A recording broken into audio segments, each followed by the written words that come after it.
The Galactic Academy's medical bay had seen many species over the centuries, but never had Dr. Vexithera witnessed such controlled fury radiating from a human. Jihan sat perfectly still on the examination table, her dark eyes fixed on the wall as the regeneration scanner worked on her brother's broken nose. The device hummed softly, knitting cartilage and bone back together with typical galactic efficiency.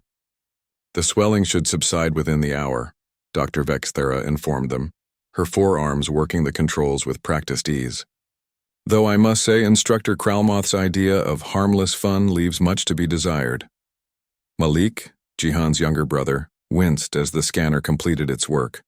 At 15, he was still growing into his human frame, tall and lean like most of their species, but not yet possessing the intimidating presence that made other races nervous around adult humans. "It's fine," Malik muttered, though his voice carried the nasal quality of recent trauma. He said it was just to demonstrate bone density differences between species. Jihan's jaw tightened almost imperceptibly. To most aliens in the academy, she would appear calm, even serene. But Malik knew his sister well enough to recognize the warning signs, the way her breathing had become perfectly controlled, the slight tension in her shoulders, the fact that she hadn't spoken a single word since they'd arrived at the medical bay. "Humans heal quickly," Dr. Vexithera continued, seemingly oblivious to the atmospheric pressure drop that seemed to accompany Jihan's silence. "Your bone density is remarkable, really. On most civilized worlds, Instructor Kralmoth's demonstration would have required weeks of treatment." "Civilized worlds," Jihan repeated quietly, speaking for the first time. Her voice was soft, almost conversational. Dr. Vexithera's secondary heart skipped a beat. The Zilani physician had worked with humans before. She knew that tone. "Perhaps," Dr. Vexithera said carefully, "you should both return to your quarters. Rest would be beneficial." Jihan nodded once, a sharp economical movement. She helped Malik down from the examination table, her touch gentle despite the coiled tension in her frame. "Thank you, Doctor. We appreciate your care." As they left the medical bay, Malik glanced at his sister. "Jihan, it really is okay." "I mean, yes, it hurt, but—" "I know," she said simply. That should have been reassuring. It wasn't. The next morning, Instructor Kralmoth failed to appear for his advanced combat theory class. This was unusual for the Corvani warrior scholar, who took pride in his military punctuality. When he missed his second class of the day, Academy security was notified. They found him in the gymnasium's storage area, unconscious and missing his left arm from the elbow down. The limb lay neatly beside him, cauterized with precision that spoke of surgical training rather than battlefield brutality. Medical scans revealed that he'd been sedated with a cocktail of compounds that would have been lethal to most species, but merely induced unconsciousness in the robust Corvani physiology. Security footage from the gymnasium showed nothing unusual. The cameras had been expertly disabled in a pattern that suggested intimate knowledge of the Academy's surveillance systems. The only clue was a small note pinned to Kralmoth's uniform with a human safety pin. It read in perfectly rendered galactic standard, "Bone density demonstration. Humans heal. Corvani heal too, but slower.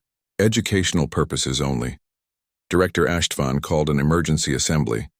The ancient ethereal floated before the gathered students and faculty, her translucent form shimmering with barely contained anxiety. "This attack," she began, her voice carrying across the vast hall without technological amplification, "represents a serious breach of Academy protocol. Whoever is responsible will face immediate expulsion and criminal prosecution." Jihan sat in the third row, her expression attentive and concerned. She took notes during the director's speech, occasionally glancing at Malik with what appeared to be sisterly worry. To all observers, she was the picture of a responsible older sibling, troubled by the violence that had befallen their academy. Only Dr. Vexithera noticed that Jihan's hands remained perfectly steady, while everyone else in the assembly showed signs of stress. Only she recognized the significance of that supernatural calm. After the assembly, Security Chief Gorthal approached Jihan directly. The massive Krithari's exoskeleton gleamed under the Academy's artificial suns as he towered over the human girl. "Miss Jihan," his voice rumbled like distant thunder, "I wonder if you might assist with our investigation, as one of our more observant students."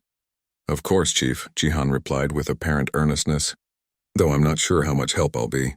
I was in the library most of yesterday evening, studying for Professor Yildana's xenobiology exam. Ah, yes. Gorthal's mandibles clicked in what might have been approval. The library's records confirm your presence until quite late. Very dedicated of you. Education is important, Jihan agreed. My brother and I take our studies seriously. Security Chief Gorthal studied the human girl for a long moment. Her biometrics showed normal stress responses, elevated heart rate, slight perspiration, the micro-expressions typical of a student being questioned by authority.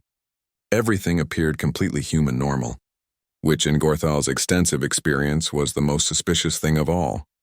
Instructor Krelmoth made a full recovery, thanks to the Academy's advanced medical facilities. His arm was regenerated within a week, though he found himself unconsciously favoring his right side for months afterward. He never again used students as demonstration subjects in his classes. More significantly, he never again made jokes about Deathworlder durability or the amusing fragility of other species. Something in his near-death experience had taught him a fundamental lesson about the nature of predators and prey, though he never spoke of it directly. When pressed by colleagues about his change in teaching methods, he would simply stare into the distance and murmur, "Humans don't just heal quickly, they learn quickly too."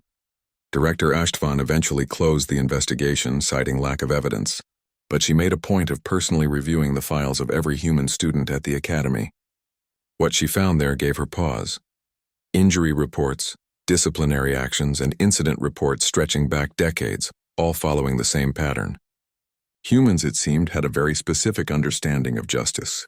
They didn't seek revenge in the heat of passion like the warrior races, nor did they pursue elaborate vendettas like the merchant species. Instead, they waited. They planned.